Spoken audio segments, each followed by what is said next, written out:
this video, we will do the activation for Clasp portal. First, you need to start the Clasp portal.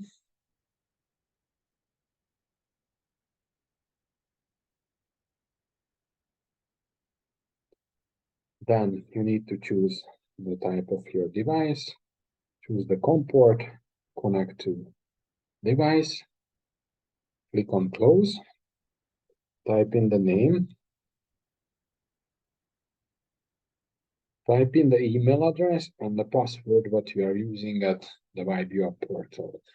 If you don't have a license for the Clasp portal, you have 7 days to try it.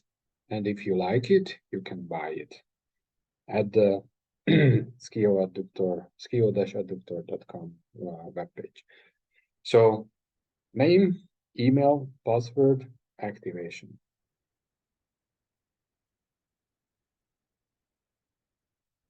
And the computer is activated.